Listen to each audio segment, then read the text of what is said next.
जैसा कि आप जानते हैं, संत पापा फ्रांसिस ने हमें प्रार्थना तथा द्वितीय वैटिकन परिषद के निम्नलिखित आलेखों का अध्ययन करके जयंती वर्ष की तैयारी करने के लिए कहा है। द्वितीय वैटिकन परिषद ने कलीसिया को 16 आलेख दिए हैं, जिनमें से हमें तैयारी के रूप में निम्नलिखित 4 आलेख पढ़ने हैं: सैक्रोसैंक्टम कंसीलियम, लुमेन जेंटियम, डे वर्बुम और गॉडियम एट स्पेस। आइए इन आलेखों पर अधिक विस्तार से नजर डालें। सैक्रोसैंक्टम कंसीलियम द्वितीय वैटिकन परिषद के दौरान जारी किया गया पहला आलेख है, जो पवित्र पूजन पद्धति पर संविधान है। इसे 4 दिसंबर 1963 को संत पापा पौलुस छठवें द्वारा प्रख्यापित किया गया था। इस आलेख का उद्देश्य कैथोलिक कलीसिया के धार्मिक जीवन में सुधार और नवीनीकरण करना है। सैक्रोसैंक्टम कंसीलियम में शामिल कुछ मुख्य विषय इस प्रकार हैं: पवित्र पूजन पद्धति के सामान्य सिद्धांत। ये आलेख कलीसिया के जीवन में पवित्र पूजन पद्धति की प्रकृति, उद्देश्य और महत्व को रेखांकित करता है। ये विश्वासियों के जीवन में पूजन पद्धति की केंद्रीयता और सक्रिय भागीदारी की आवश्यकता पर जोर देता है। पवित्र पूजन पद्धति का सुधार।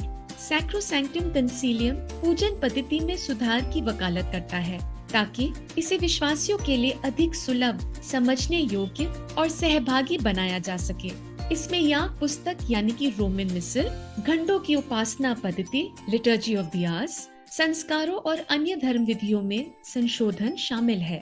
लोक धर्मियों की भागीदारी। ये आलेख धर्म विधि में लोक धर्मियों की सक्रिय भागीदारी के महत्व पर जोर देता है। प्रार्थना, गीत और ख्रिस्त के बलिदान के साथ अपने जीवन को संयुक्त करने के लिए प्रोत्साहित करता है।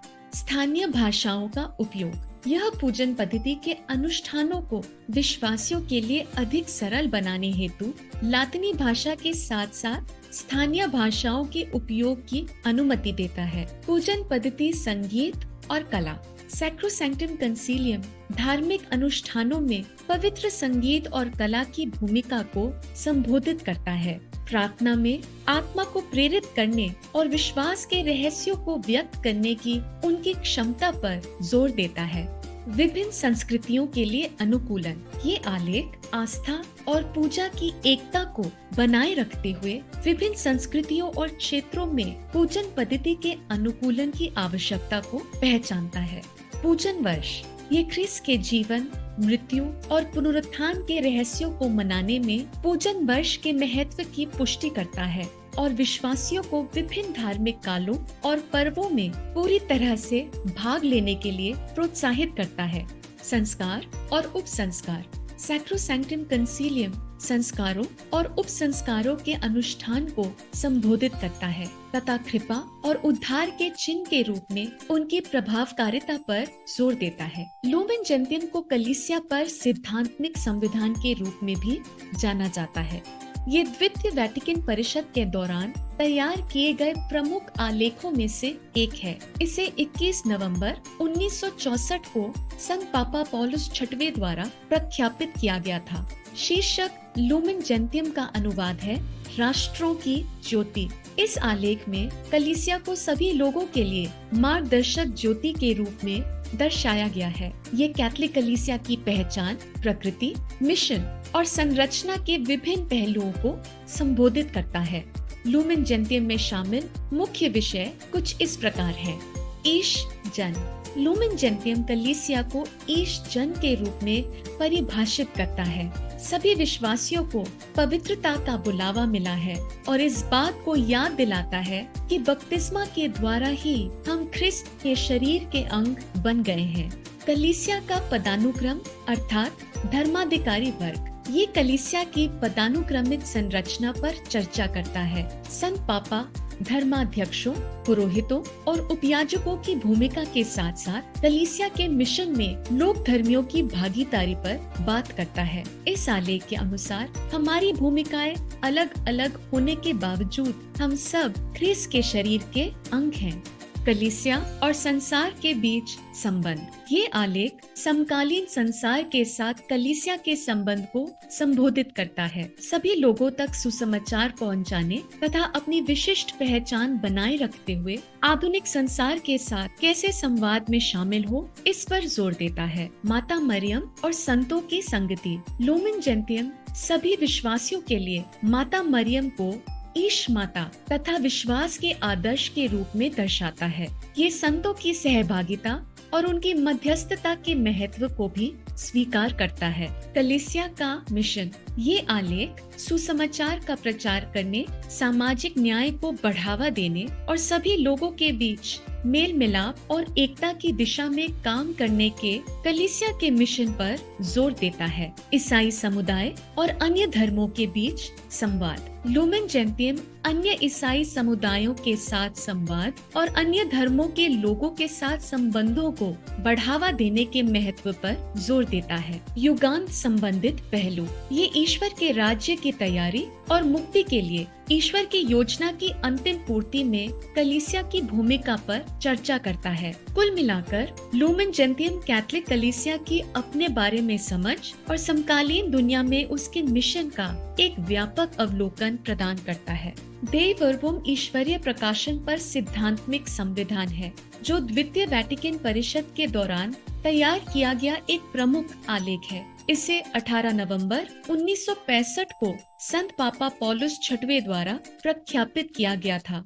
ये आलेख कैथोलिक कलीसिया की दिव्य प्रकाशन की समझ तथा पवित्र बाइबल और पवित्र परंपरा के माध्यम से इसके प्रसारण पर केंद्रित है। दे वर्बुम में शामिल कुछ मुख्य विषय इस प्रकार हैं। ईश्वरीय प्रकाशना का स्वरूप। ये आलेख इस बात की पुष्टि से शुरू होता है कि ईश्वर अपनी भलाई में ईश्वरीय प्रकाशना के माध्यम से स्वयं को मानवता के सामने प्रकट करता है। ये आलेख बताता है कि ईश्वर कर्मों और शब्दों के माध्यम से मानवीय इतिहास में स्वयं को और अपनी मुक्ति की योजना को प्रकट करता है। धर्म ग्रंथ और पवित्र परंपरा। दे वर्बुम ईश्वर के वचन के दो स्रोतों के रूप में पवित्र धर्म ग्रंथ और पवित्र परंपरा के बीच घनिष्ठ संबंध पर जोर देता है। ये दावा करता है कि दोनों कलीसिया के जीवन और शिक्षा के अभिन्न अंग हैं और इन्हें समान श्रद्धा और भक्ति के साथ स्वीकार किया जाना चाहिए। पवित्र धर्म ग्रंथ यानी कि बाइबल की प्रेरणा और व्याख्या। ये आलेख संपूर्ण बाइबल की दिव्य प्रेरणा की पुष्टि करता है और सिखाता है कि पवित्र आत्मा ने पवित्र ग्रंथों को लिखने में मानव लेखकों का मार्गदर्शन किया। ये धर्म ग्रंथ की उचित व्याख्या के महत्व पर भी जोर देता है, जिसके लिए संपूर्ण धर्म ग्रंथ की एकता के साथ साथ कलीसिया की पवित्र परंपरा पर भी ध्यान देने की आवश्यकता है। पुराना और नया विधान। दे वर्बुम पुराने और नए विधान के बीच एकता पर प्रकाश डालता है। ये दर्शाता है कि कैसे पुराना विधान नए के लिए तैयारी है और नया विधान पुराने विधान को पूर्ण करता है। ये कैथोलिक विश्वासियों को बाइबल के दोनों भागों को ध्यान से पढ़ने और अध्ययन करने के लिए प्रोत्साहित करता है। आधिकारिक धर्म शिक्षण की भूमिका।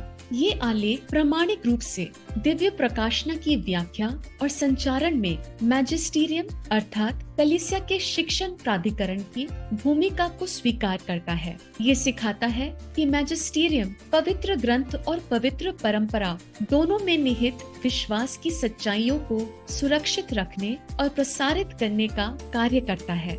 कलीसिया के जीवन में ईश्वर का वचन। दे वर्बुम कलीसिया के जीवन में पूजन पद्धति, अनुष्ठानों और विश्वासियों के आध्यात्मिक जीवन में ईश्वर के वचन के महत्व पर जोर देता है। ये कैथोलिक विश्वासियों को पवित्र धर्म ग्रंथ के प्रति प्रेम बढ़ाने और उसे नियमित रूप से पढ़ने, अध्ययन करने और प्रार्थना पूर्वक ध्यान करने के लिए प्रोत्साहित करता है। कुल मिलाकर दे वर्बुम प्रकाशना, पवित्र धर्म ग्रंथ और पवित्र परंपरा के बारे में कैथोलिक कलीसिया की शिक्षाओं की समझ को गहरा करने का काम करता है और कलीसिया के जीवन और मिशन में इन तत्वों के महत्व को रेखांकित करता है।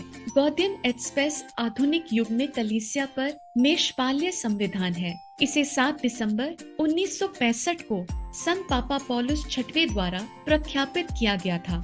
शीर्षक का अनुवाद आनंद और आशा है, जो समकालीन संसार और उसकी चुनौतियों के साथ कलीसिया के अनुबंध को संबोधित करता है। इस आलेख में शामिल मुख्य विषय इस प्रकार है: आधुनिक संसार में कलीसिया, गॉडियम एट स्पेस, कैथोलिक कलीसिया और आधुनिक दुनिया के बीच संबंधों को संबोधित करता है। ये 20वीं सदी की तेजी से बदलती सामाजिक, सांस्कृतिक, आर्थिक और राजनीतिक वास्तविकताओं द्वारा प्रस्तुत चुनौतियों और अवसरों को स्वीकार करता है। मानव गरिमा और मानव अधिकार। ये आलेख ईश्वर के प्रतिरूप और सदृश्य बनाए गए प्रत्येक मानव की निहित गरिमा पर जोर देता है। ये जीवन, स्वतंत्रता, शिक्षा, कार्य और धार्मिक स्वतंत्रता के अधिकार सहित मानव अधिकारों का सम्मान करने और उन्हें बढ़ावा देने के महत्व की पुष्टि करता है। मानव परिवार की एकता। गॉडियम एट स्पेस समस्त मानवता की आपसी संबंध और सामान्य भलाई के लिए काम करने तथा लोगों के बीच शांति, न्याय और एकजुटता को बढ़ावा देने के लिए व्यक्तियों और राष्ट्रों की जिम्मेदारी पर प्रकाश डालता है। विवाह और परिवार। ये संविधान समाज की नींव के रूप में विवाह और परिवार की पवित्रता की पुष्टि करता है। ये परिवारों के सामने आने वाली विभिन्न चुनौतियों को संबोधित करता है। इसके अलावा ये आलेख विवाह और पारिवारिक जीवन के साथ साथ बच्चों और बुजुर्गों की सुरक्षा के लिए समर्थन का आह्वान करता है। आर्थिक और सामाजिक न्याय। गॉडियम एट स्पेस गरीबी, असमानता और शोषण सहित सामाजिक और आर्थिक अन्याय के विभिन्न रूपों की आलोचना करता है। ये उन आर्थिक प्रणालियों का वकालत करता है जो लाभ से अधिक लोगों की भलाई को प्राथमिकता देता है। साथ ही साथ सामाजिक न्याय को बढ़ावा देने तथा गरीबों और समाज की सीमांतों पर रहने वाले लोगों की देखभाल के लिए कलीसिया की प्रतिबद्धता पर जोर देता है। संस्कृति और विज्ञान को बढ़ावा। ये आलेख मानव विकास में संस्कृति और विज्ञान के महत्व को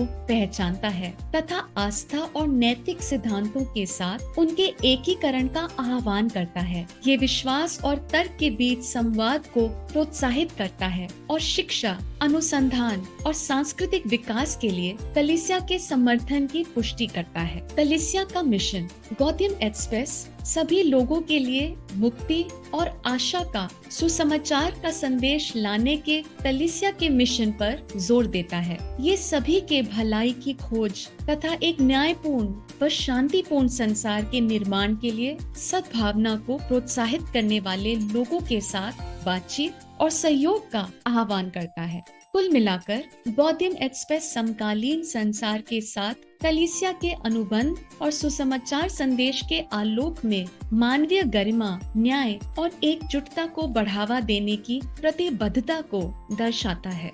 इसके साथ 4 आलेखों का एक संक्षिप्त विवरण समाप्त होता है। फिर भी विशेष रूप से आशा के जयंती वर्ष की तैयारी के रूप में इन आलेखों का प्रार्थना पूर्वक अध्ययन आवश्यक है। हमें उम्मीद है कि आपको यह वीडियो उपयोगी लगा होगा। अपना ख्याल रखें और ईश्वर आपको आशीष दे।